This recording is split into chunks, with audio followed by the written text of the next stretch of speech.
There we are.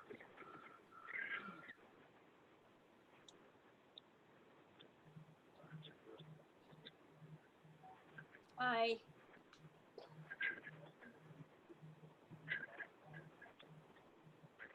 Hmm?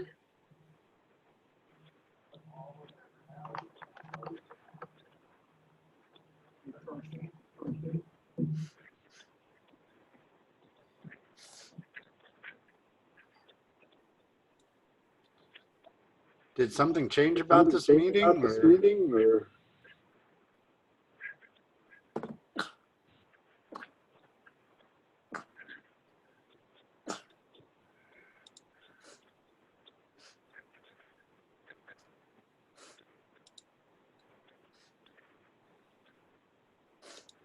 I don't know. Where's everybody? That's what I'm That's wondering. what I'm wondering.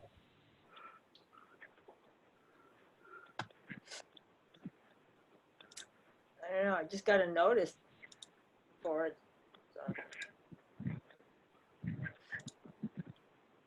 Let me text Harvey, see what's going on. Uh-oh, here.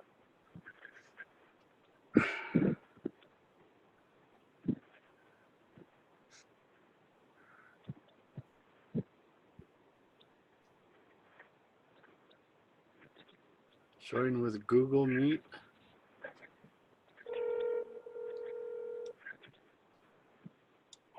Hey, Harvey, what's going on with this meeting? Greg? We have it today. I know, we're all on it. We're waiting. Oh, it's two, all right. 2 minutes to go. That's why. All right. Coming. All right, Harvey's coming. All right. Oh, good.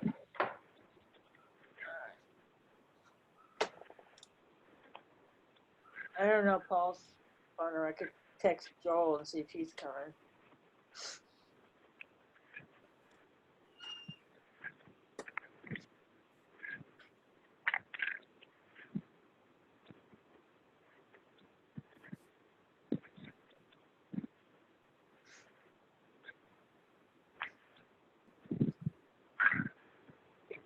Hi, everybody. There's Harvey. Hey. How you doing? Okay, it's 2 minutes till 5. We're going to start at 5 past. Who we got here? Joel's coming. He's on a call. He's gonna be in about 5 minutes, he said. Okay, all right. Well, we've got 5 minutes. Harvey, Yeah, this is Greg Tabor. If it's possible, I'd like to speak for a few minutes when John's talking about the ballot images about California. what do you got to say? Well, just trying to figure out if anybody's followed up with the Secretary of State to see what their objections are. If there's anybody political pressure. Then the other part, I sent an email to Ray, but he hasn't got back to me. The other thing is I just don't like having Record Act requests that they just ignore and we haven't followed up with. So those are the two main points. Okay. If you don't have time, that's fine. I just was No, going to that's- try to get your attention after John talks a little bit. Oh, you're talking about Dean Logan or Alex Padilla? Alex Padilla. Just, can you hear me? yeah, Yeah, just to let you know is that, you know, me and Mimi Kennedy a couple of years ago did get with Secretary Padilla, more Mimi, and they are supposed to be preserving, okay? And I know that Ray has been collecting, so really, at that point, Ray would be the one, because he's got the most recent information about what's going on, and I rely on him for California. Okay, well, I reached out to Ray by email a couple of times. He hasn't got back to me. Maybe he's on vacation or something, but He may be on that call, so it'd be good to bring it up. I think it's a good question. all righty, thanks. so what is the story? California is not retaining ballot images?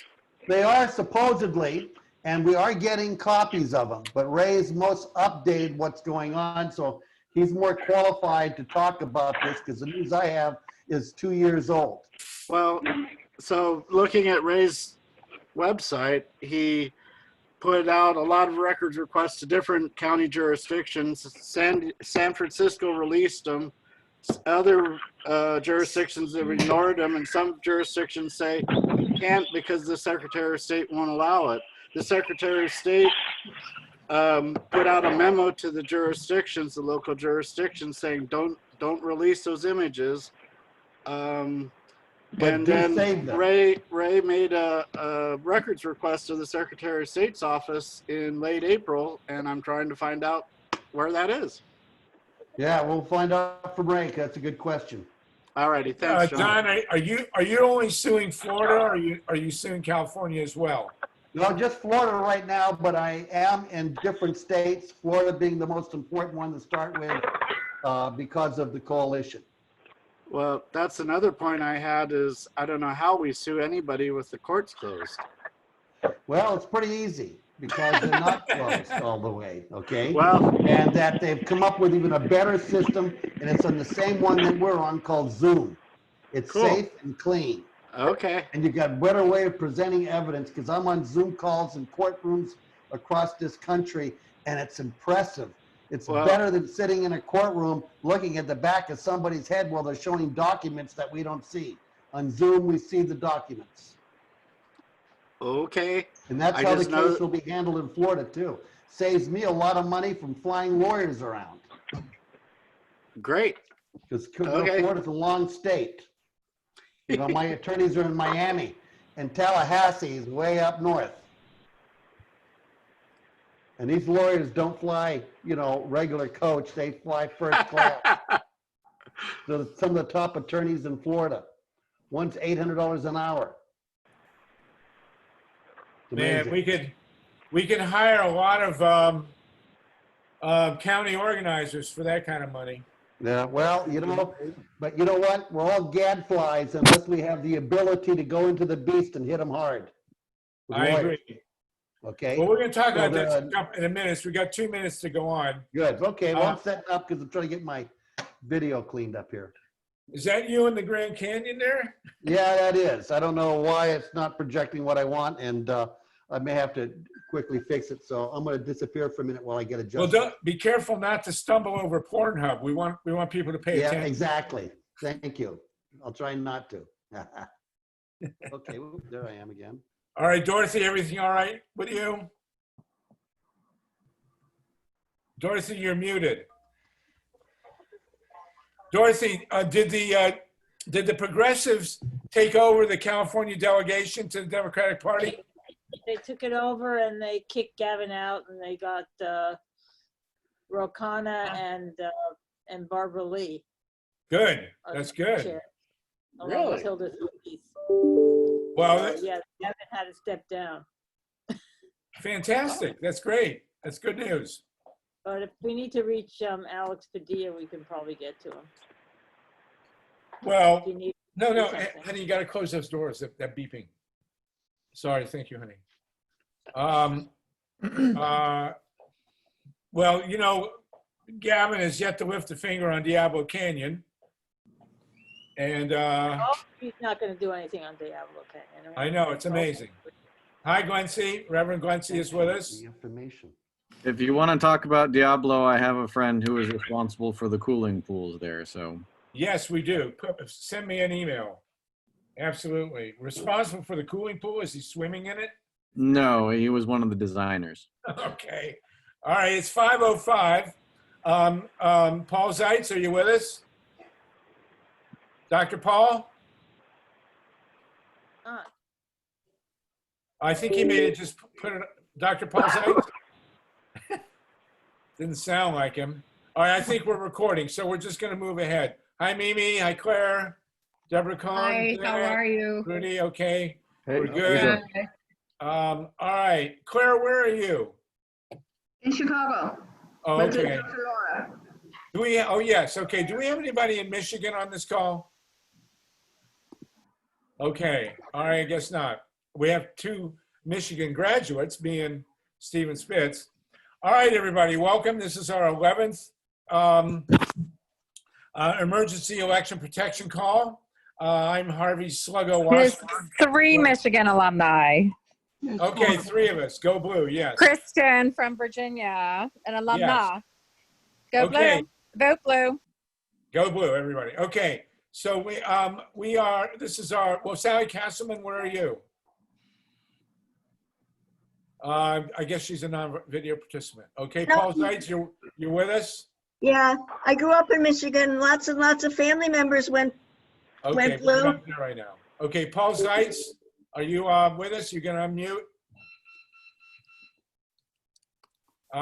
Okay, I guess Paul probably stepped away from his chair and put us on automatic pilot. Okay, let's start. Let me see the participant list here. Okay, oh yes, Paul is on. And I do get beeps through the call because of my email, which I turned off last week and then turned back on, and we got notice that LeBron James had started his own organization. So I'll leave the email on. Okay, this is Harvey Sluggo Wasserman. We're back for our 11th election protection Zoom call. We have a very, very full agenda, and things are really popping all over the place. I want to start with Steve Rosenfeld. Steve, you're with us? Oceanside? Steve Rosenfeld? Harvey, Yes. I Hi, think- Mimi. I think Steve is camping somewhere. I know he said he'd be on for the first Is he gonna half hour. call in? but Okay, we great. I guess we'll let him go until he calls in. I wanted to talk about the New York primary. Here's the overview of what we're going to do today. We're going to talk about the most recent events, including the New York primary, which is still not an official vote count there. Talk about Arizona, North Carolina. Paul Siegel will coordinate with Guncy and others on the North Carolina report. Then we're going to have a lengthy discussion with John is going to give us an update from Arizona, and then we'll have a lengthy discussion about the lawsuit that John is filing on the preserving the ballot images, which I think is probably going to go to the U.S. Supreme Court. And that, of course, is a mixed bag. The court did just come down and overturn the ban on abortion in Louisiana. And again, this is the third straight progressive decision from John Roberts. I think Trump really must have shaken up John Roberts, but at any rate, he may decide John Brakey's federal lawsuit. Joel Siegel, are you with us, Joel?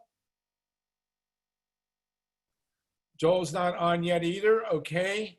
Let's start then with John Brakey. Will you tell us what's going on in Arizona and tell us what it's looking like for the upcoming primary that we talked about before?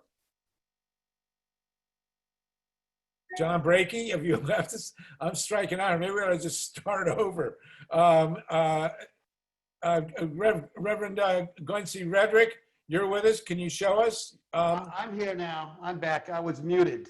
Yes. Oh, you were? Okay. Yeah, I'm unmuted now. Okay. Renzi, when Joel Siegel comes on, we'll talk with you about what's going on in North Carolina, which is very substantial. And I want to, there you are. Hi, Renzi. How are you? Reverend Renzi, nice to see you. Okay. John Brakey, I'd like you to start then with what's going on in Arizona, and then we'll segue into your lawsuit, which is going to be the big election protection news of the week. So, John, first tell us, I read earlier in the week that the virus is completely out of control in Arizona, and to the point that the Republican governor is actually going to have to respond. We do remember, of course, that we had a Trump rally there. And John Brakey, can you tell us about what's going on in Arizona? And then we'll get to your lawsuit. Okay. Well, first off, let's just look at Arizona as a whole. Okay. Arizona has its first Democratic Secretary of State for our state since 1991. We've had 27 years of 5 Republican SOSs. Okay. We now have a lady named Katie Hobbs, a Democrat, was elected in 2018, and I consider her a friend and an ally. And I was, hopefully part of her getting elected by donating, and also the efforts that we've did over 14 years up to that point in Arizona. Katie got in, and the first thing she did is she did the first Secretary of State's Procedures Manual in 10 years. Why is that important? Because elections are about procedures. And it clearly in that manual is what I call my Bible. When I run around the state, I use that as a way to know what's going on because it's standardized in statewide elections. It's too bad that more states don't do that, okay? The next most important person that we have in the state is the man who runs Maricopa Elections. Maricopa Elections is 60% of our state. Wow. Pima County is 15%. So 75% of the vote in our state is held in 2 counties. Maricopa, which is, by the way, the second largest voting district in the United States, has always had severe problems. I think it was under Republican control for at least 30 to 40 years, okay? And just in 2016, Maricopa, Arizona was the fourth worst state to have ballots rejected and vote by mail, okay? And I know it wasn't Pima County because Pima County and our recorder here does an excellent job. In Maricopa, there were severe problems, and it just came out in an article in Esquire magazine, and they were quoting it from the Intercept. And by the way, the Intercept used to be my site and another guy's site when we first started out, and he sold it to them, didn't know what he was selling it. Just kind of a little quiet thing on that. So anyway, I am going to, in Arizona on July 7th, I will be doing the logic and accuracy test. And why I bring this up, the exciting thing about it is Maricopa just became a digital county. Arizona is now 100% digital. By law, they are required to preserve ballot images, okay? But they are not required to release them because when I sued them to preserve, the next part of my case was to go get them. And during that process, they did a sneaky thing. They went ahead, found an old bill, because the legislators were working. They did a striker, and the striker is we take this bill that has different language, you strike all the language out of it, and you put your language in it. It became 16625, and it says ballot images shall be preserved and handled just like ballots, and it takes an authority to release those ballot images, okay? And so we're waiting for a very close election in Arizona, hopefully in Maricopa County, to file litigation to free up those images and show that really my state ballot images, ballots are a public record, but it takes a judge or somebody to release them. Ballot images automatically are releasable, but because of some sneaky work, they got that through, and now we're looking forward to challenging that in the next upcoming election. Arizona has 15 counties. I think that Arizona has the best chance of ever of having fair elections in this cycle, but that will take participation and supporting these heroic people like the Secretary of State and Adrian Fontes and others who are standing up against the far right wing that does not want elections that are transparent, trackable, and publicly verified. And John, so, in Arizona, does everybody, do all registered voters get an absentee ballot? no, in Arizona? first off, we don't call them absentee here. I mean, We call vote vote by mail. Absentee needs an excuse, okay? Right. Vote by mail is to anybody can do it, but they have to request it. Once you get on that permanent list, it's pretty hard to get off, okay? I am not a vote by mail voter, okay? I am going to vote by mail only in the August 5th primary, okay? I'm not a big proponent on vote by mail. There are concerns on vote by mail that could be easily gained, okay? And you know, Okay. I'm a big proponent that when a vote by mail ballot comes in, it should have a tracker on the envelope like Amazon has on our packages, Okay, I know where they are all the time. Not on the ballot, on the envelope. Okay, and then that way we know what the process is. Then I'm a very big proponent on making sure that they do not use a computer and take a picture of the envelope and then have one picture match up to another picture. No, one has to be a wet signature, and I'm going to work towards making that happen. I know that Pima County does it, and I want to find out how Maricopa exactly does it. Well, that's a because term I've one never needs heard to before. be original.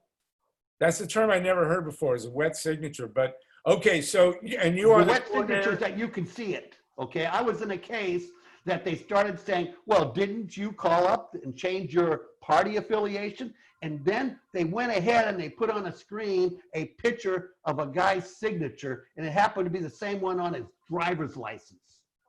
Okay, so you are reasonably on top of things in Arizona. Anybody who wants to Reasonable, but I'm volunteer? a specialist, and I'm looking to hook up with other people, and I'm talking, and I'm trying to build a coalition to help me achieve the goal of doing the final part in Arizona to make Arizona elections transparent, trackable, publicly verified. And publicly verified means is that we use what Ronald Reagan said, trust but verify. And I say to that, no verify, no trust. Elections are not any good unless they're transparent, trackable, publicly verified.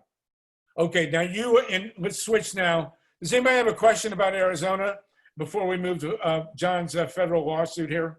And Bob Not a Fitrakis, I federal want you. lawsuit, it's a state lawsuit. Okay, it's a state Okay, lawsuit. So clarify that. you have lined up a major crew of high-powered lawyers, and you've gotten the Democratic Party to sign on to your lawsuit in Florida, which you are filing tomorrow, right?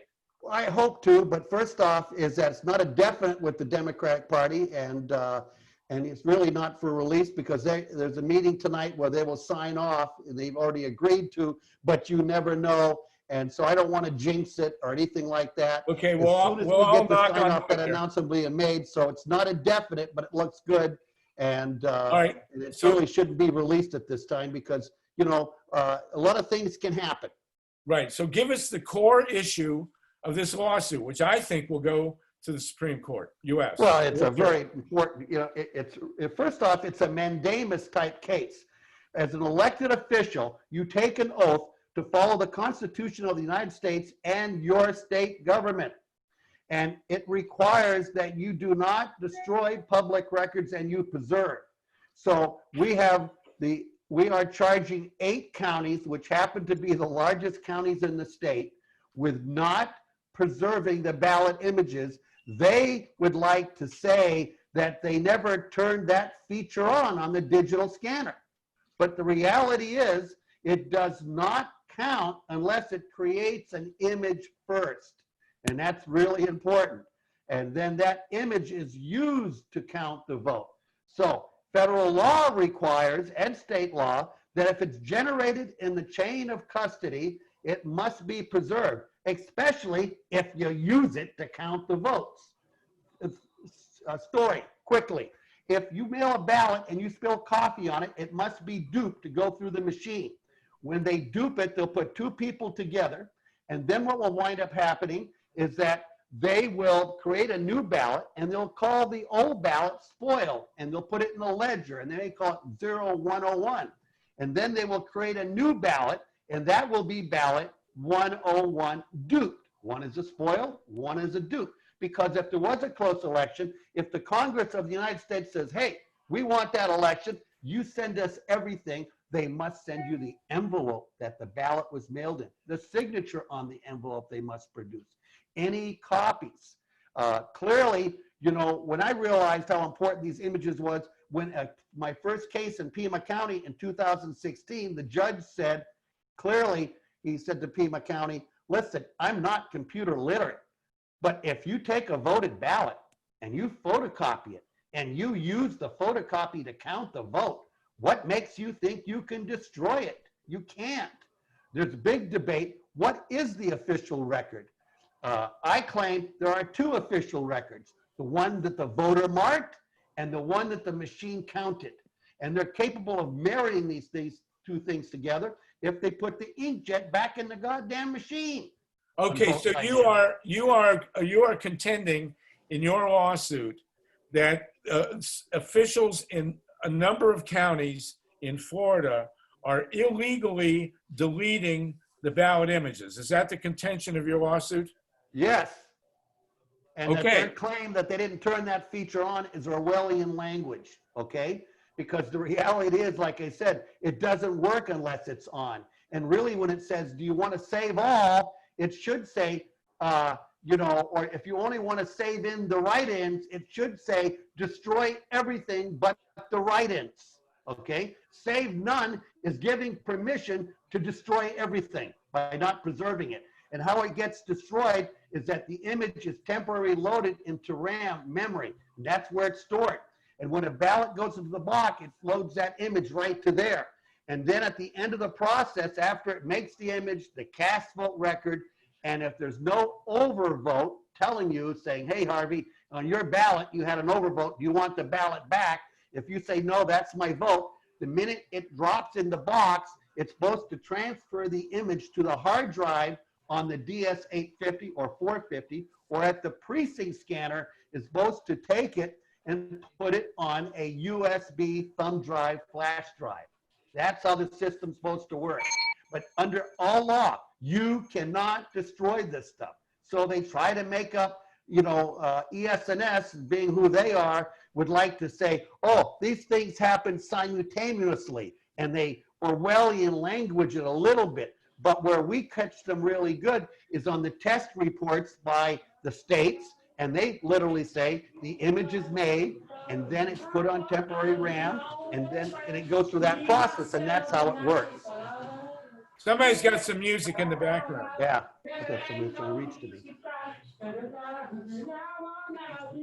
Hello? Okay, so John, I want to talk to Bob Fitrakis a minute. We had a similar lawsuit in Ohio, 2004, not about ballot images, but we sued. Well, Bob, go ahead. You were the attorney on the lawsuit, the King Lincoln lawsuit, of which I was a plaintiff. Can you tell us what happened with the preservation of the election materials in 2004 in Ohio? Well, 56 of the 88 counties destroyed. There you go. Okay. 56, and I do have a Michigan t-shirt. All right, there you go. Okay, my thumb's in the way. But 56 of the 88 counties destroyed some or all of the ballots and all the election material. Dayton, Ohio destroyed more than 100,000 ballots.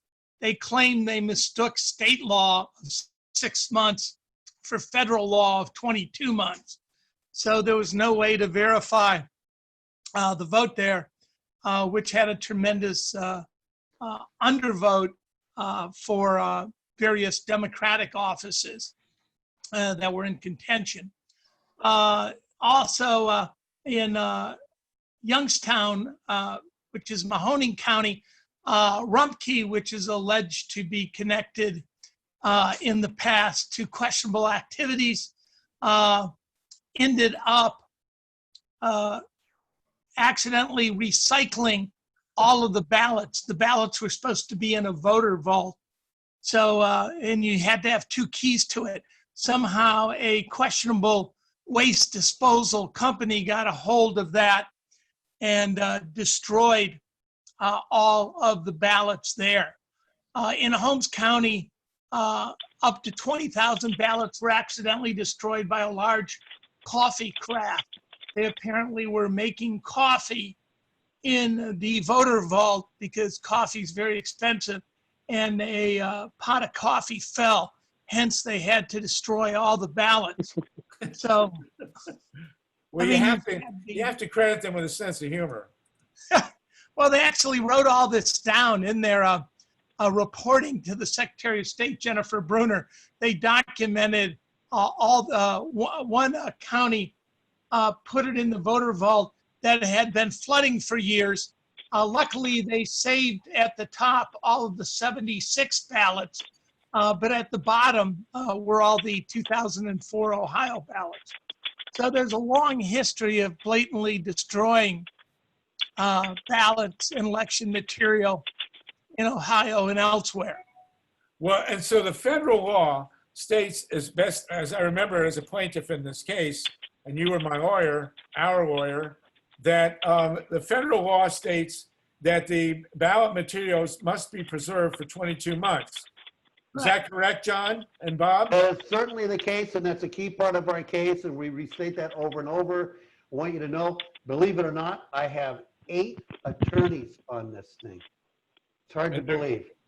And 3 of them I'm paying for, and the other 5 are other attorneys, election attorneys, and we have other election attorneys in other states watching this case because it's like a new industry that we're opening up to expose this, because it's the biggest secret out here that these images exist and how they're made. It's just really, you know, somewhat after been doing this all the years, to be disappointed that not more people know. And that's why when the press conference, I'll have 6 to 8 hours notice. I will send out information through this group to everybody that you can join. We're going to have a Facebook live feed, and we're inviting certain reporters to meet with the team. And Chris Sauter, Susan, and some of the lawyers will lay this thing out. It is the best lawsuit that we've ever put together because of the team and the time. And of course, this is my second bite of the apple in Florida. The first time we sued in federal court. And the court agreed that we were right, but we did not have the right of private action. And the reason for all these attorneys jumping in is to let the court know that this is a very serious case, and some of the best election people in the country, in the state of Florida and DC, are on this case to make sure that they take it very seriously, because we are going to push it really hard. And then we think that this case has legs to go into other states. Okay, the precedents that we're going to set there and establish by exposing some of the games that are played here. Because reality is, when it comes right back to it, ending what I'm going to say, we're fighting over the fact if a digital scanner creates an image or not. And you know, so just let's make all this digital, okay? As Nixon would say, the ballot comes in, it's a vote by mail ballot. It's put into the digital scanner machine. The digital scanner machine creates a ballot image. The machine has the capability of reading those ballot images and rendering a tally for the election in a very short period of time. And then DS850, it's done in 0.2 of a second. On a DS200, it's done in 6 seconds. There you go. And so, and then the paper ballots come out the other end, and they are preserved. Yes, in the image. And like I said, if we get them to put the inkjet back into the machine, we can marry these things. That way we get 100% of the images, and then we turn around and say, oh, by the way, we want risk limiting polls. We want to match up these little things just to be 99%.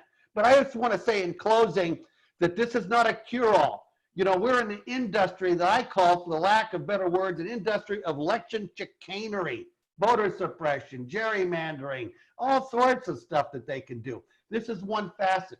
To me, this is a big facet. Can we make the black box transparent? Then can we focus on the other games that Karl Rove and crew will play in this cycle? Because we know Karl Rove supposedly has $50 million to play his games. Right. Our So people this is called observers. They're going to have challengers. This is the tail end of the trifecta. We're talking about voter registration rolls. We're talking about vote by mail, and then we're talking about the vote count.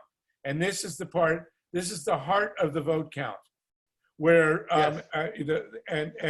where for the first time we can really render a pretty reliable vote count in a very short period of time by electronic means, and still retain a paper trail that can give us a reliable recount.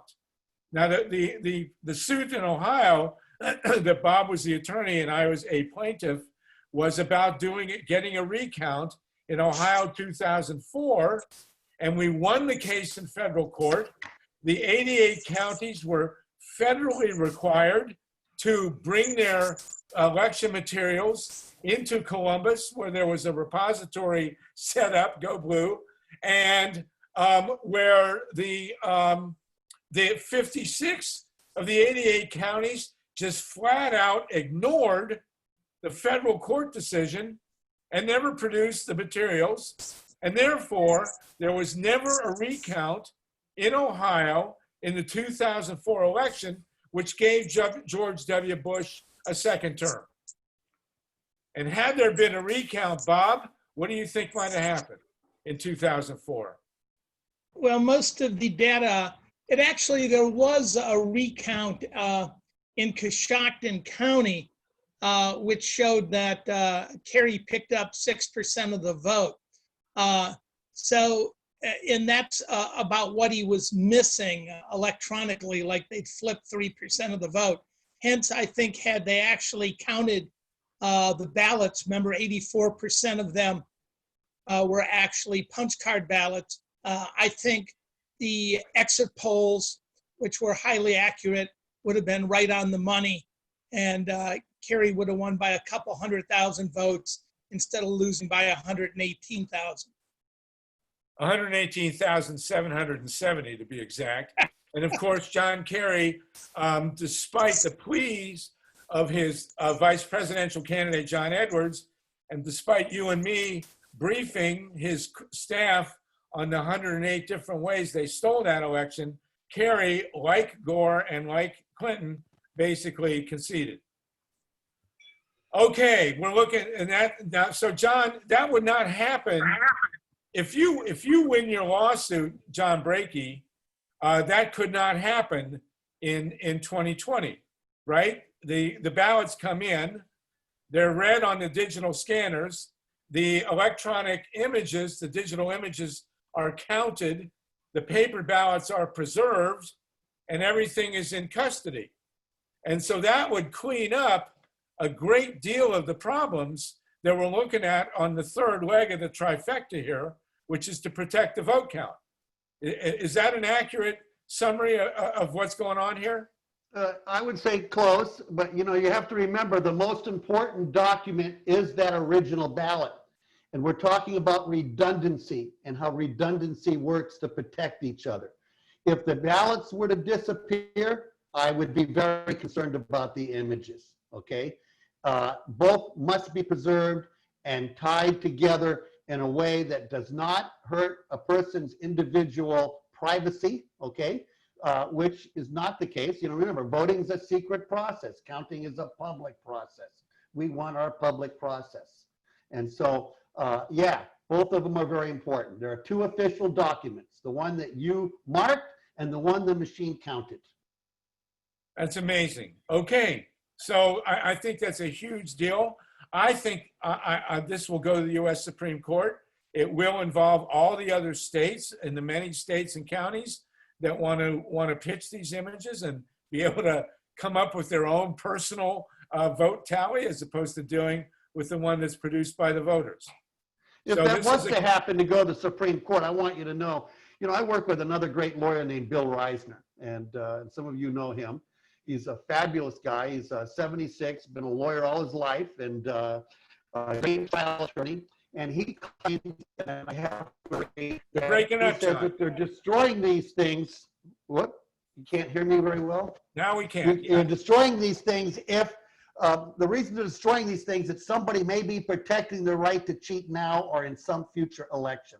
They don't want elections that are transparent, trackable, publicly verified. They want to tell you that they know the results are right because they ran a Volkswagen logic and accuracy test. Right. Okay. So you are protected. This is a very big deal, people. That's why we started with John here. This means that the technology, not only do we have the technology, but the technology is in place to get a 99.9% reliable vote count based on vote by mail or paper ballots, one way or the other, absentee, vote by mail, walk it in, get it at the station, whatever you need to do. If we have paper ballots, they can go into this machine. We can get a digital ballot image. We can get a vote count in 6 seconds, and we can retain the paper ballots. I mean, this is a breakthrough. This is mind-boggling. I mean, they're hiding it. And the images. I just want to say we can retain the paper ballots and the images because historically it's been near impossible to get citizens' hands on paper ballots for reasons I can understand. It is not going to be as impossible to get citizen hands on the ballot image file because the master ballot image file is with the registrar. So the most important thing is that the ballot image file at the registrars and all the little images inside match their paper sources. And that's what John is talking about. They have to turn on the printer mechanism, which, by the way, they turned off in Ohio because they wanted to get around this. But you got to turn on a printer mechanism that stamps the paper ballot with the same number that's going on the ballot images, 0015, 0015, so that later you can, my fingers aren't meeting, but later you can match, you know, the source to the image, the source to the image. That would be some sort of, you know, statistical audit, whatever. That's down the line. But in the short term, what John's talking about is because you've preserved the ballot image file, citizens can get that file and they can count up the election themselves redundantly and presumably come up with the same numbers that the elections office did. Now, if they didn't, all right, there's a lot of discussion to be had. But the point is, it is now transparent.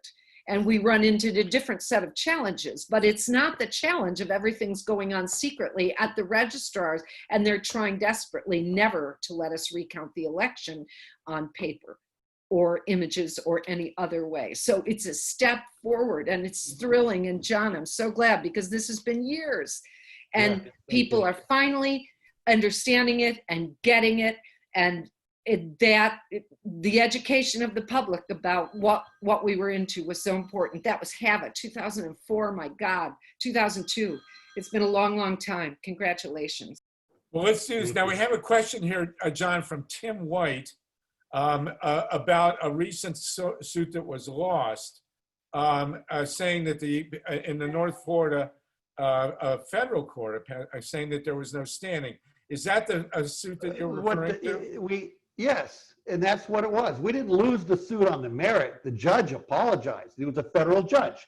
And when the law was passed, it didn't give the right to private action to the public to enforce. Okay. You follow me? Yeah. So we didn't lose the case. We didn't have the right to bring it up. It was a responsibility of the feds. And that's why we're asking for a congressional investigation to expose a lot of this, what we're finding out here from doing 18 states, and to say if the feds, who are really, in my opinion, after doing this for 16 years and contacting them cycle after cycle and not even getting a return email, useless. I'm sorry. They're useless. Well, I'm sure that the Republicans will take this to the U.S. Supreme Court. Maybe, I don't know. You know, all I know is that it's a simple case. Does a digital scanner create an image, okay? Or does it have a secret thing in it that bypasses the image and it goes back to the old system of Mark Sense, where a light came down, and if there was a dark spot, it got absorbed and left no evidence behind. Okay, but then the question is, does the law require the election boards to retain and use these images? And who's going to enforce that? Because as we saw in Ohio, the federal law required the counties to bring their materials to Columbus, and 56 of the 88 counties just took a hike and were never prosecuted. Now, so if the U.S. Supreme Court comes down, God willing, 5-4, and says that you have to retain these ballot images and you have to use them to count the election, and the local county boards ignore them, what's going to happen? Well, you know, I think that an important point here is this. is that, you know, if they do wind up destroying, and Trump will stand up, he will lose this election, and he'll say, I hope not, but I hope he doesn't say, I know they stole the election because they destroyed the proof that could prove elections are real simply. Because Roy Moore tried to do that, but he wasn't a guy in power. And it scares, that's my nightmare, that I fail and that this election goes into the fourth box of democracy, the first one being the soapbox that I'm on. The second box is the ballot box that some candidates go to. The third box I'm fighting in right now. And the fourth box, God forbid, that's the cartridge box, because the first three were supposed to stop the use of violence. Yeah, It's a well, subtle this is issue. serious. We forget what democracy's for. We had a discussion before you came on. I do not want to get into it now, but Greg Tabor raised the question of California, which Mimi is well aware of. And there's a lot of, and I don't want to talk about California right now because we're going to really run out of time. And there's a ton to cover, but if we, maybe at the end, but if you off camera and Mimi can talk with Greg about, and now I'm sure Ray Lutz knows about what's going on with digital images in California, that would be good. And of course, I'm assuming that when this goes to the Supreme Court, this will be a national precedent, and this will be a huge monument in American democracy if we get out of this. If this is not the last election in American history, which it could well be, then this will have a huge, this will be in all the history books, certainly in the ones I write. So does anyone else have a question for John on this case? Raise your hand either in the chat box or wherever, or just pipe up if you want to. Okay, John, magnificent. I'm totally with you. I think we all are. And I hope to God that this works, and whatever support you need, let us know, and you'll keep us posted. I have a question. Yeah, Gary? John, do you have much interest in getting 60 Minutes to do a story about this? You know, they were just 60 Minutes just did a story yesterday, which was interesting, and it had, you know, one of the top guys in the country on elections that Chris used to work with. I forget his name offhand. Of course, this is all about getting people informed to know how to stand up and demand that they want elections that are transparent, trackable, publicly verified. Okay, well, if you do, then drop me a line. And if anyone else Okay, listening to this knows a good writer that's good at pitching 60 Minutes. Well, I please will, contact- you know, glad you asked that, contact Gary, John. because I will be putting a package out with a press release. It will have the complaint. It will have the experts on it, which is Dr. Tom Ryan, very well known. It's going to have Ray Lutz, Susan Pinchon, and mine. I am going to release my affidavit right now on this call. I'm going to put it into Zoom that anybody can download it. And I think it's a very good description of how this thing works. And you can see the malfeasance of the vendor for obfuscating and not being clear of how this thing works. And Why when I would say the- why would the Orwellian, vendor- it does the opposite of what they say. You know, like I said, saving write-ins only means destroy everything else. Okay. John, real quick, who's the principal vendor of these machines? ES&S, they're the big, you know, the Dominion people are all saving in Florida. We have there's 67 counties, and we have confirmed that 27 of them are preserving and educated by what we did 2 years ago. This is This a is in process. Florida. You don't quit. You keep going at it. You get better and better as you go. And that's what we do. We're like fine wine. The older we get, the better we get. All right. We get You too can much speak for oxygen. yourself on that one. Okay, terrific. And anyone else has questions for John? John, give your contact if you would, or put Yeah, it in- I will. I'll add that. It's johnbrakey@gmail.com. On Facebook, John Roberts Brakey. And I will send a notice out. Please, if you have friends in the media, tell them to be on this Zoom call. Flow over will flow into Facebook. We're going to hit all the blogs if we have time before the press conference. All right. Well, this, like I said, it's hard to overestimate the importance of this. If you go to the Supreme Court and you win on this, and we publicize the part sufficiently, which, you know, we got 4 months. 4 months we can get the publicity out. I mean, that's not. These are fast suits. I want you to know this is, you know, we get priority because of the type of suit it is. Yes. Mimi? Yeah. You'll be in court within 10 days, maybe. John, Okay. the question is coming from Greg Tabor and me. What about release of the ballot images to the public as public records? Does that need to go forward by citizen pressure on our secretaries of state?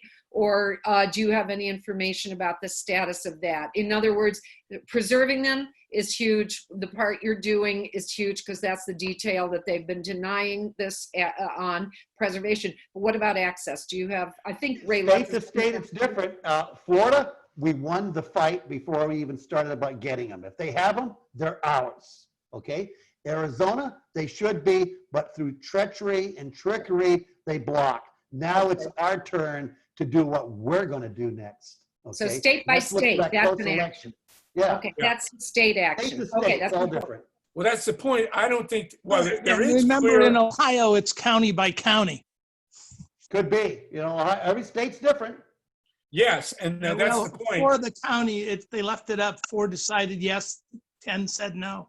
Yeah, well, we're suing the Secretary of State and the 8 counties, but we expect the Secretary of State to send a directive to all counties and tell them what the law is and they need to follow the law, okay?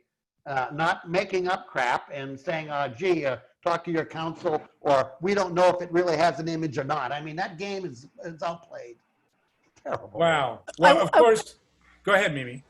It's Emily. I want to make sure that everyone knows that if you're interested in getting involved in working with ballot images in your community, we're doing trainings about that in scrutineers.org. John and I did one introductory call that goes into more detail than there is here, and the video of that is available in the site, and we're going to be doing future trainings about how to do the public records requests, how to get ballot images, and what to do with them when you get them.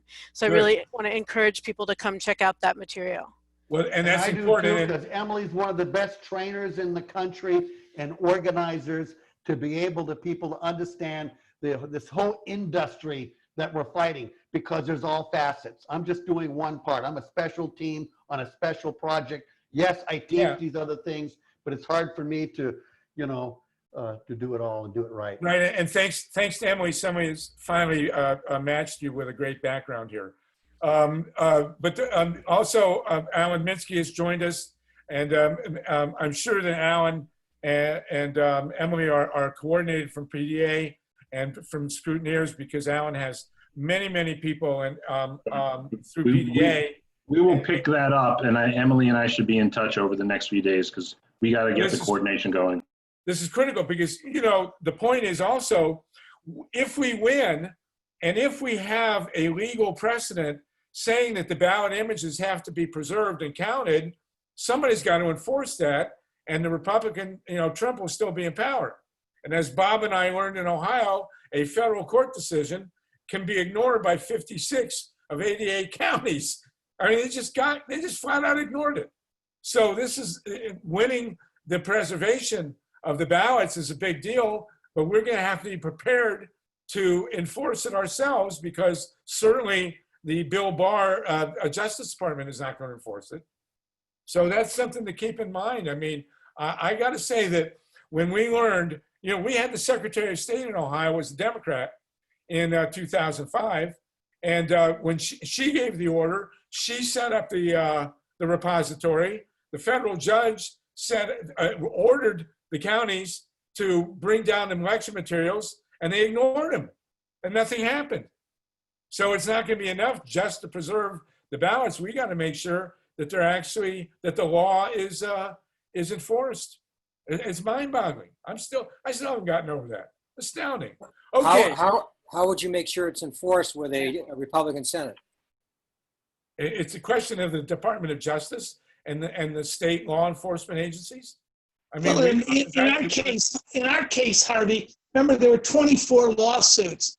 Brunner settled 23. She could have signed a consent decree for the rest of her term that would have enforced it. But for whatever reason, and I believe John Kerry could be the reason, she decided not to settle with us. We were the only people she didn't settle with.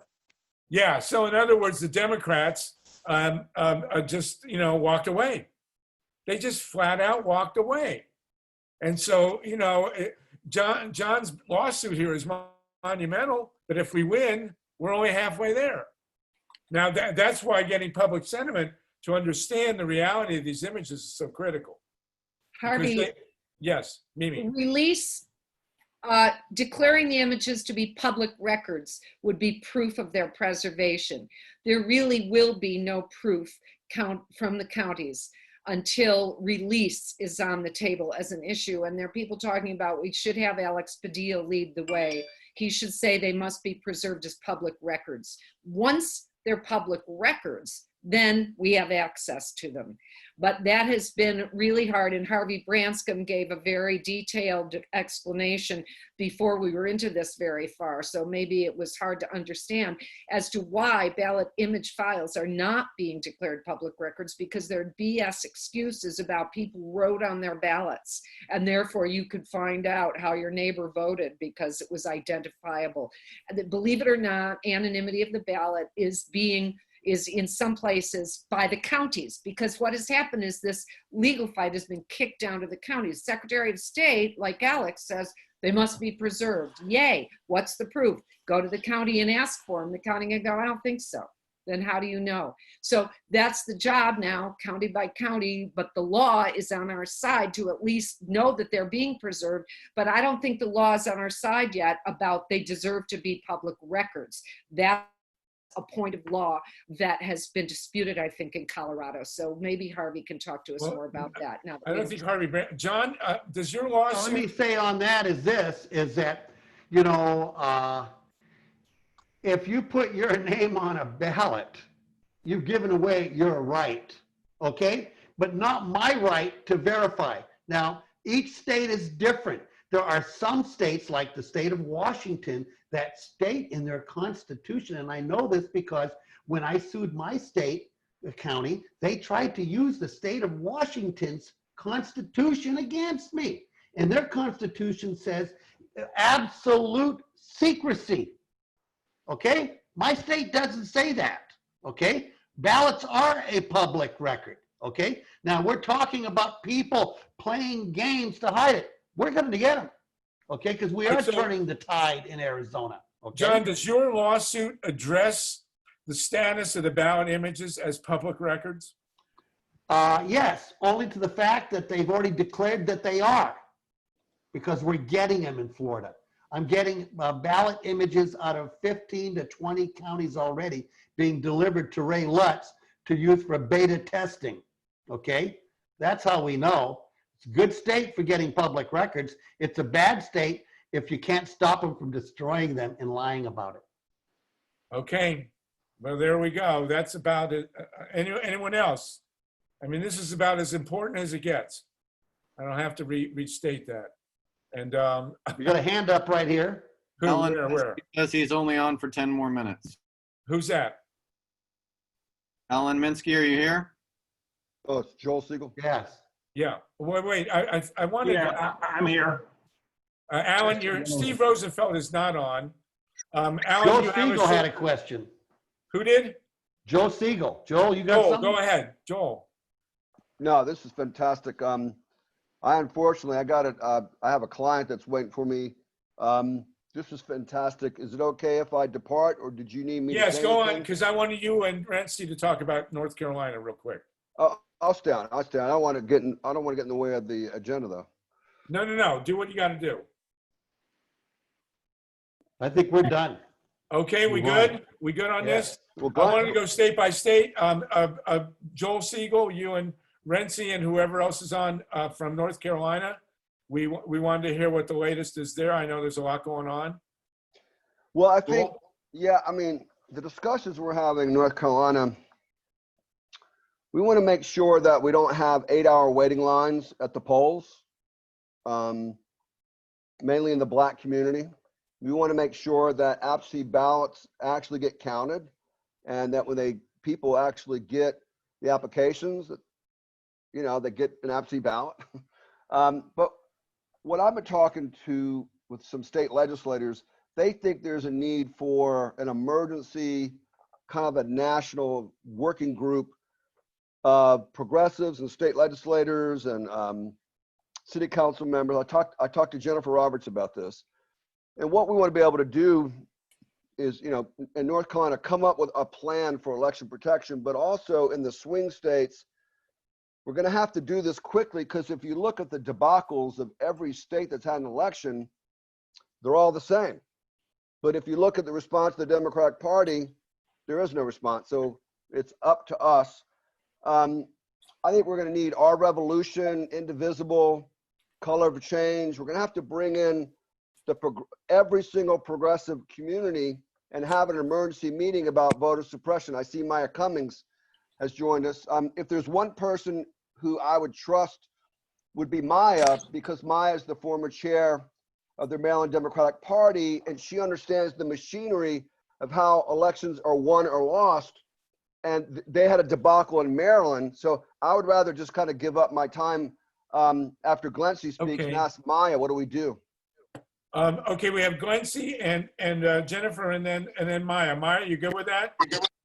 Okay. Hey, you're outside. Look at you. All right, Glency Redrick from North Carolina. How are you? Good afternoon, everyone. I'm well. Thank you for having me on the call today. Just want to share with you, you wanted me to share, we had a voter education forum on Saturday. We actually did it Facebook Live, and we had some technical issues in it, but we're going to do a redo August 8th.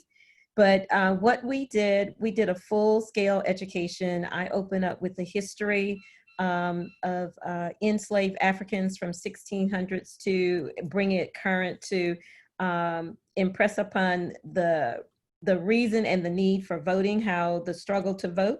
So we were able to give some images to that. We also provided them with a 3-minute clip of, if you remember the days of Schoolhouse Rock, where they talked about how bills are made and how they're passed and how they're intact. So I did a very deep dive on education to help the listeners understand the importance of voting. And then after that, my partner, Colette Austin, went through explaining what the positions were, how often they voted, what was necessarily needed. We went over the ballot, how that looks. We went over how to be able to register online. And also in that, we talked about the census, because the census has a direct impact on us being able to realize another district, and so how that looks. So making sure that you know, our listeners, our viewers were, if they had not already completed the census, that they would do so.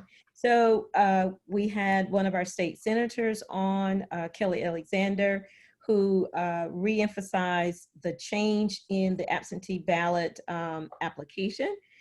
We used to have 2 signatures. Now you need only 1. We're still working that out in terms of getting them out to the public. And so he explained to them that please go ahead and request the ballot. However, if you feel comfortable or safe going into the polls to vote directly, then you don't have to submit the absentee ballot. But please take time to do the application to get the ballot. One of the things that we are concerned with is that we don't want to wake up and find days before it's time to vote that we have a Kentucky situation where the majority of the polls have been closed, and North Carolina has already begun to close polls around the state. So let's kind of stay ahead of that and make sure that we can get our voter listeners, and we were specifically targeting Mecklenburg County, but once we fix that for Facebook Live, then anybody in the state of North Carolina will be able to see that Facebook Live broadcast. So I echo the issues that we are currently facing with voting throughout the state, and if we don't stay alert and in tune, we can find ourselves having some outcomes that we don't want to have. Like Trump. Excellent, beautiful. Beautiful. I'm sure you'll connect with Emily, who's doing a lot of training, because it sounds like you worked out a great protocol for training. Jennifer Roberts, you want to jump in? Sure, I can jump in for a second. My colleagues gave some great information. I just want to add a couple of pieces. I was on a voter education call with the LGBT community. who, as you know, has been also severely discriminated against based on our General Assembly. And they're very motivated on voting. A lot of good information on that call as well, just like Glency had on her call, which is fabulous. So there are a lot of communities that are really understanding the need to vote. I want to add, polling sites are being closed, but the other thing that we're struggling with in our state is the whole mask issue. And so people are not obeying. They're angry with the governor for hurting their businesses by requiring people to be safe and to wear masks. So we're getting a lot of debate around that. And again, it's just highlighting for people the importance of voting in people who believe in science. So I think what a concept.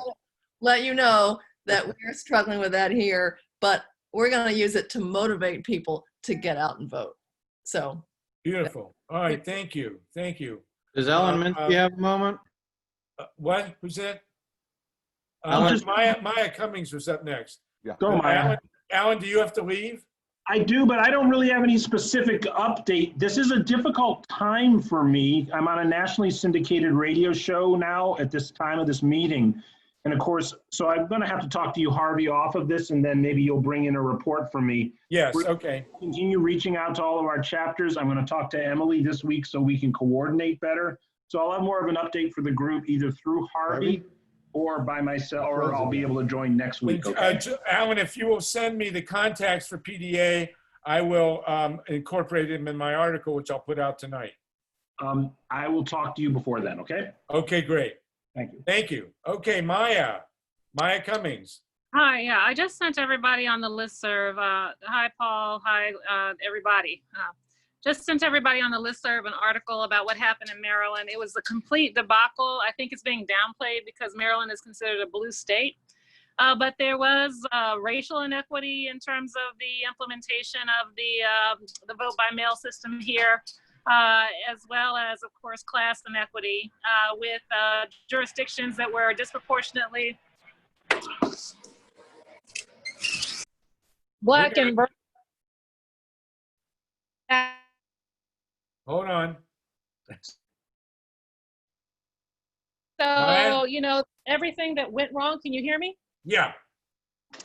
Everything that went wrong could go wrong, that did go wrong, from the delay of mailing ballots, particularly the jurisdiction of Baltimore City was the very last to receive mail-in ballots a week before the election, to wrong information on the ballots, to certainly long lines at in-person polling locations because they reduced the number of in-person polling locations, to no chain of custody or questionable chain of custody at some of these drop boxes that they encourage people, if they didn't mail in their ballot, that they could drop it off at a drop box. No verification of who was picking those up and, you know, whether the ballots were secure, et cetera.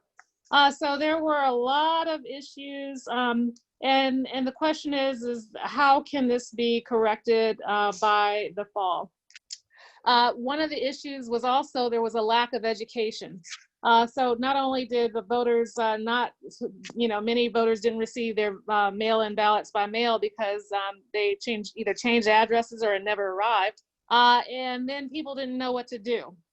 Many people arrived at the poll to find out that the election board had claimed that they had already voted when they never received a ballot in the first place. And so then they were encouraged to actually vote provisional, meaning that none of their votes counted. So what we have here is just a holy mess. And there's a Republican governor who is sitting on the top of our election systems, who seems not to be interested in hearing advice from voter advocates. So what's needed in the fall? One, training.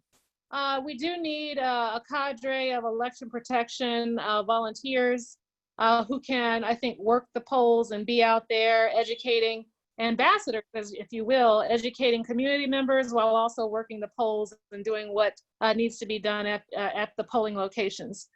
We also need a public education effort, expenditures by the State Board of Education and the parties to educate the public about mail-in ballot procedures, and everything that's needed. So, and then of course, you know, the State Board of Elections needs to get its act together with regards to making sure information and data is correct, making sure ballots are mailed out in a timely fashion, and making sure that there are enough in-person polling places to accommodate the demand. So there's just a lot that needs to be done, and it all has to be done, of course, by November. And so we've got work to do. Wow. And the problem is that what you just said is probably going on in 48 or 49 other states. Well, not the 5 that do vote by mail. That's probably not happening in Colorado, Utah, Washington, Oregon, or Hawaii. But what you've just laid out is probably typical of what's going on in the rest of the United States. So what are you going to do about it? So, you know, what needs to happen is I'm partial to training young people under, you know, certainly youth to actually be election protection advocates, and again, in addition to having them and be ambassadors for the election. So, you know, I certainly I think I talked to you just last week. Yes. About there are any established curricula out there? If not, you know, what's it going to take to create something that's nice and slick and savvy that gets young people engaged, and then we're able to deploy them. In terms of, you know, pressuring I'm already pressuring the State Board of Elections because there were so many flaws in this last primary that I've sent several letters already, and will continue to send letters demanding that they actually, to let them know that people are watching and demanding that they actually get their act together. So there are a number of things that I'm already doing, but I am actively seeking to figure out how we move forward with training the youth to be involved. Mm-hmm. Well, I think this is my own personal opinion that we should put out a call, and anybody who marched in these marches for civil rights, for police and reform and Black Lives Matter should be shamed, at the very least, into working on the election. I mean, if you marched, you want to work on this election. I think that young people are actually looking for what to do next. Yes, exactly. Oh. And so with that, you know, I think we need to focus their attention on the elections as a what to do next, and give them work to do regarding the election. So I think that we have an untapped army that we're not necessarily thinking about, but we need to absolutely mobilize, train, and support their activism. This is what it's all about, but we need to give them the tools to help them do it. I 100% agree. And I you know, Glency, the outline of the training you did, if you could write up that outline and put it up, and I'm sure Emily can make use of it, and Maya, what you're doing in Maryland there with the, you know, that's the curriculum that we need to put out nationwide, and have the mechanism to train people and to get them motivated by this. I think you're 100% right. And we have the history in this country of having these huge marches, and then everybody says, oh, we marched and things have changed. Nothing's changed. And people go home, and you're exactly right. They want to know what to do next. This is what people got to do next. So Reverend Glency Riedrich says that we'll have at least 4 million youth that will be eligible to vote in November. So when I say that getting youth involved is about training them to be election protection ambassadors, I think it's also, as the Right Reverend says, it's also about you know, signing people up to register to vote, making sure that they turn out to vote. Emily, you put up a long message on the chat. Why don't you just tell us in person how people can connect with your training mechanism so that we can do this. Emily, are you on, Levy? Yes, I just didn't know to unmute because Okay, you were so going to there you ask go. me to do that. So, you know, we've had Glency and Maya here who've done great on the ground trainings. Let's see how we can multiply that. Absolutely. I would love to connect with both of you, Reverend Glency and Maya, and I put my email address into the chat, which I'd rather not be read out loud on something that's going to be on the radio. But so scrutineers.org is an online community. We're growing really fast, and our purpose is to organize the country to protect the votes and the voters. And we're doing that in a bunch of different ways, including by providing training on all kinds of election protection activities that people can do, and trying to make it organize people by state groups, which is a part of the work that we're just getting to be big enough to do. And I would love to talk with you about how we can support each other's work. Okay, so everybody else, and Emily, I need your contacts for this article I'm going to put out tonight. And email me what I can put in with a couple lines about what your organization is doing. Okay? Yep. Harvey, I got a question. Please, Joel. Look, Maya and Glency they just laid it out. What the problems are, and I think the solutions. One of the reasons why I think we have to get some kind of an emergency task force. I'll use the word Simpson Bowles, not because I'm an advocate of Simpson and Bowles, because this is what I'm thinking about. We got to get people who donors really and the press see as experts. We got to go to LeBron James. We got to go to Tom Steyer, probably Bloomberg. We're going to have to go to foundations and what I call the 1% left, and ask them to fund these campaigns on an emergency basis, because as the New York Times said, and Donna Brazil said to me recently, what if? You know, the what if scenario is, what if Trump wins because of voter suppression? What if McConnell stays in office because of voter suppression? So I want to ask that question, and I would like to hear from other people. How are we going to do this in 5 months? We have to do the best we can without that funding we need to get the organizers to do what Glency's doing and what Maya's talking about. Well, we actually have 4 months, not 5, and you're 100% right. Tom Steyer's got plenty of money, man. Yeah, and what we need to do, we want publicity. We need to hire a PR agent somewhere along the line. We got to fund a handbook. Now, I was very intrigued that Arizona has a handbook. I'd like to see that and see what we can use. Maybe some other states have a handbook. And then we just got to hire field organizers. I mean, at this point in time, we're reliant on volunteers. That's fine. That's part of the American tradition. But whatever money we can get will be helpful to spread it out. Anybody who has connections to money, like I say, we talked about LeBron James, and it's great he's jumped in, but we don't know what he's doing. We don't know how to connect with him. And also Stacey Abrams. What specifically is Stacey Abrams doing? Do we know? You know, there are a lot. I'm starting to get, I'm sure like you, lots of fundraising emails help us protect the election, but we don't know who the groups are, and we don't know what they're doing. And anybody who has an election protection group, contact them if you know what they're doing.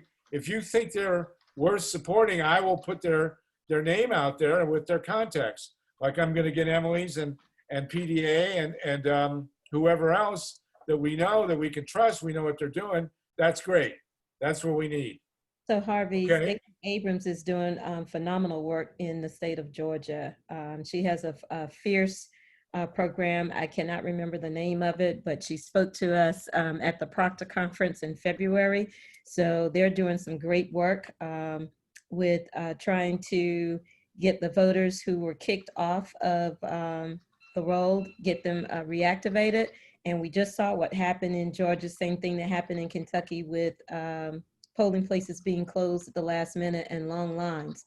So she has her work cut out for her, especially when you're coming up under a governor who has control over that branch of the work that they do. But she's doing phenomenal work. Good. Well, we want to connect. If you know people who work with her, I will put their contacts in my piece that I'm going to put out tonight. And the more, the better. But we're facing a strategy here where we have a guy in the White House who says that vote by mail won't work. He's going to shut the post office. They're going to get rid of the voting stations, and the machines won't work. I mean, and they're stripping the voter rolls. I mean, that's a pretty clear strategy. And so there's no surprises here. We have 4 months to counteract it. We want to build a network where we have one person or two people in every state that everybody can call that will know the law inside and out, and will know who else is working on it. And then we just need people in the county boards. You know, 88 counties in Ohio. 100 in North Carolina, 72 in Wisconsin, 83 in Michigan. That's where we got to be. And if we can get money to help do that, that would be great. But it's a pretty clear strategy, I think. We did just have one primary in New York, and I want to comment on it. Mimi, I think you know about the New York primary, don't you? Maybe. Well, I was just talking to Virginia Martin, and I was specifically asking about what happened with absentee ballots and how many they're counting.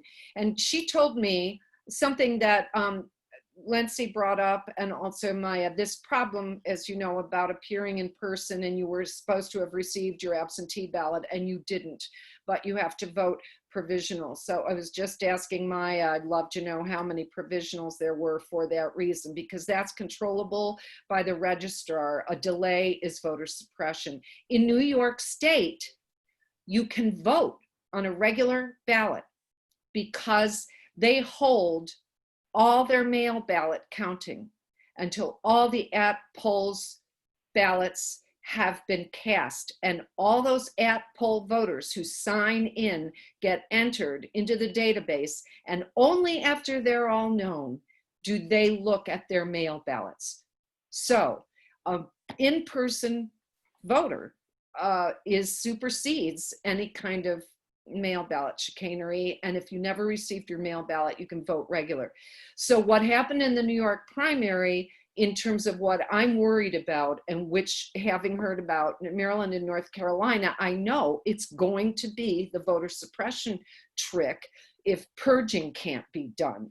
Just going to delay people's ballots and everybody's going to vote provisional. And I really am hoping for forensics. Emily, I'll take that up with you.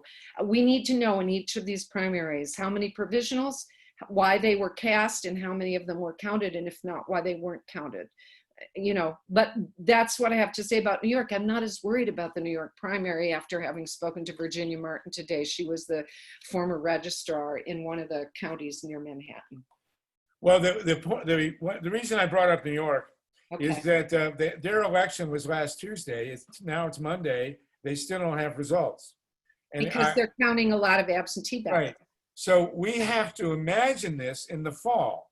Can you imagine a presidential election on November 3rd, and by November 9th, we still don't have an outcome?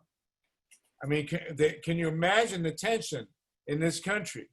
And, you know, and the brink of civil war that will occur if we have a week or 10-day delay in announcing who actually won. We remember what happened in 2000, and of course, the Supreme Court stepped in and gave the presidency to the guy who didn't win. And so this is something we all got to be prepared for. The other thing we got to be prepared for is there will be some kind of major event, a 9/11, an October surprise of some kind that will come from the White House between now and the election. And that's something else we need to be prepared about. We can put it on the back burner. We don't know what shape it'll take. I actually did a lot of work on the 1980 October surprise, the release of the hostages. And, you know, we can count on something like that happening. So that's it. Okay, I have attached here an article that I am preparing to put out. And it's entitled, it's a little bit down, it's the 2020 election demands three-way protection and a national grassroots EP upheaval. And if you all have read it, if you want to read it, if you have any comment, email me your comments. I mentioned scrutineers and PDA and Progressive Democrats of America, people demanding action. I would like contents and a couple of lines about what each one of those groups is doing. And I'll include that in the article, which will go up on the internet, probably starting at Reader Supported News. Okay, does anyone else have anything to bring up? We have exactly 10 minutes. Joel? No, go ahead, Dorothy. I'll go after you. Dorothy? I just wanted to, am I muted or unmuted? No, you're good. We can hear you. Okay, so I just want to say that we have been fighting for hand-counted paper ballots ever since I got involved in politics. And And one of the arguments always was that Americans want their results instantaneously. And our argument was better to have the right result than a fast result. And I think, just as Ted said, we have to start preparing the voters for long lines and whatever other hardships there are going to be for voting, that we have to prepare people now and start saying the result of this election may not come for a week. Be prepared for that. It's nothing to be upset about. That's the result of having this kind of counting and vote by mail elections, that it takes longer to count. And that doesn't mean anything is wrong. It just means that the process is working and we're getting what we've been fighting for, which is accurate counting of ballots by human beings. And of course, if John's lawsuit succeeds, we will have electronic digital images to be counted. I want to jump in real quick here. We're almost at the end. We will, because it's the weekend, Monday after July 4th weekend, and everybody will be hungover or still on vacation. We will not have we will not convene next Monday. We will the Monday after. This particular session today, number 11, Paul has recorded. It will be on Progressive Radio Network. We'll put it on Facebook, and we'll send it to everybody, and you can resend it, okay? And it will still be available a week from today. And then a week from this coming Wednesday, I will do my radio show, a PRN, on election protection. It'll be an hour. I'll resend that to everybody, and then we'll reconvene 2 weeks from today. What is that, July, whatever it is, okay? But this will be, this has been recorded. It will be made available.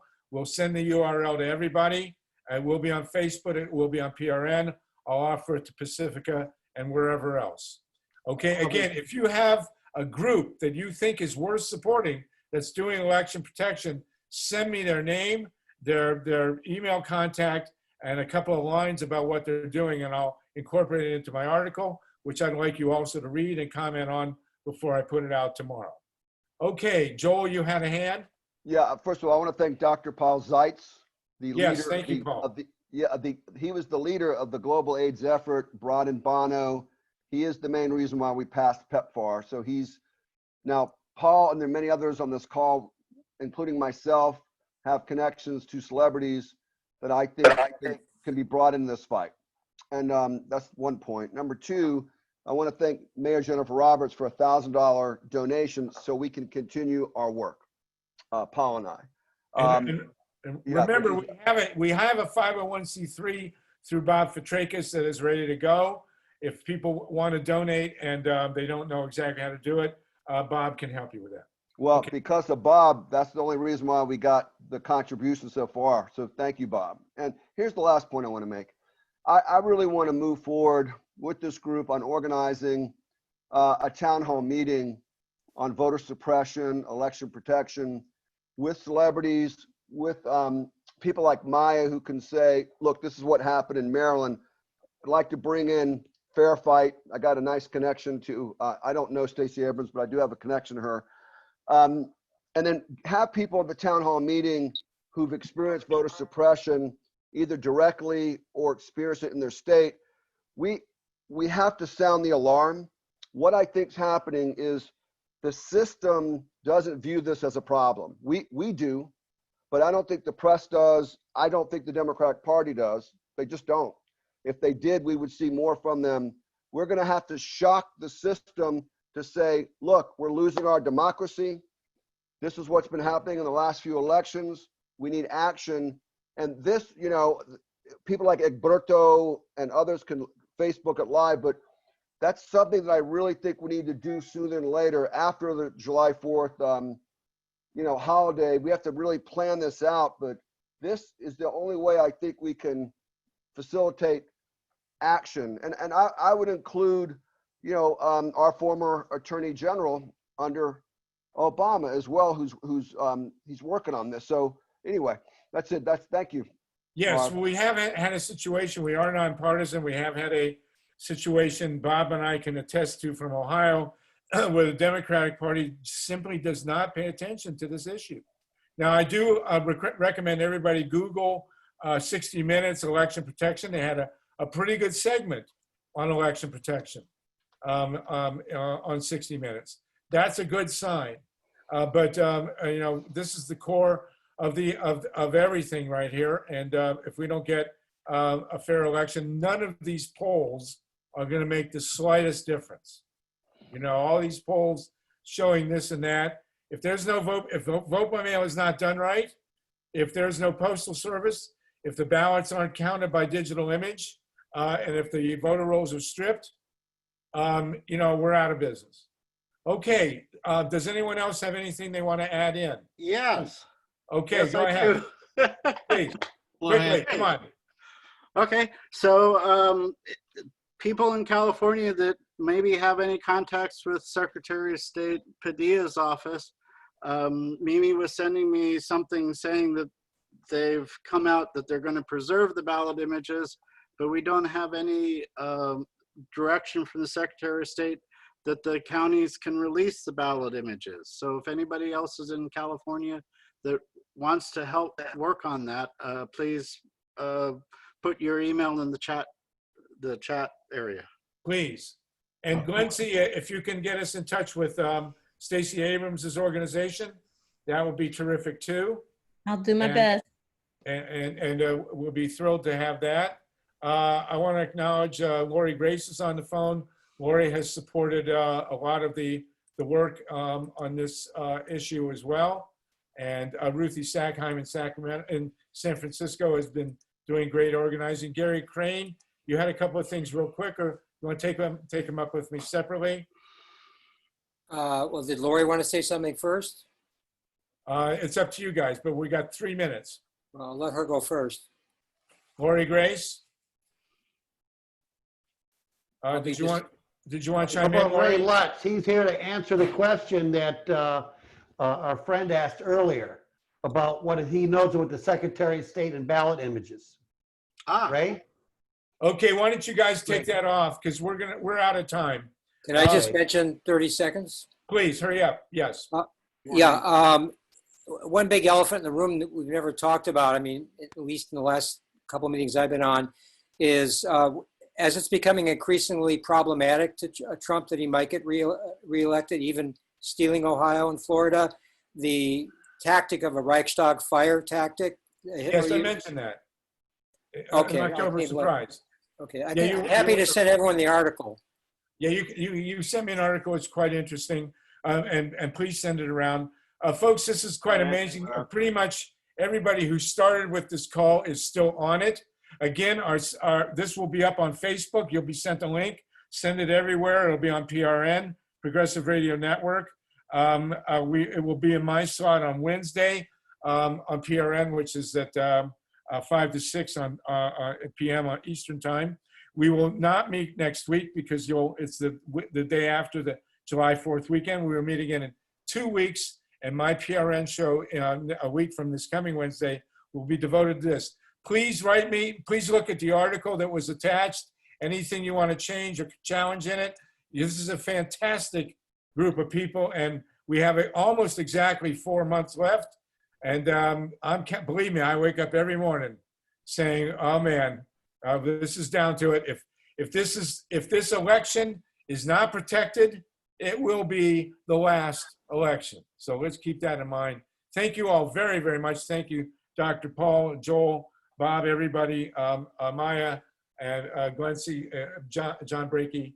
We will see you on this particular venue in 2 weeks, and do invite anybody else that you want to have come. Harvey. Okay, bye, folks. No 30 more seconds. stolen elections.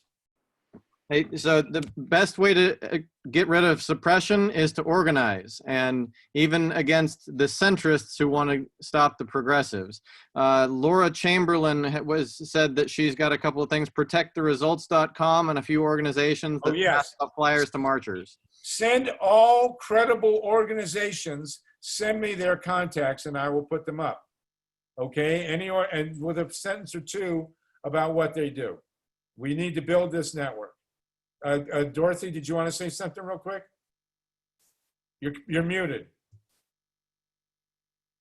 Dorothy Reich, you get the last word. I'm coming.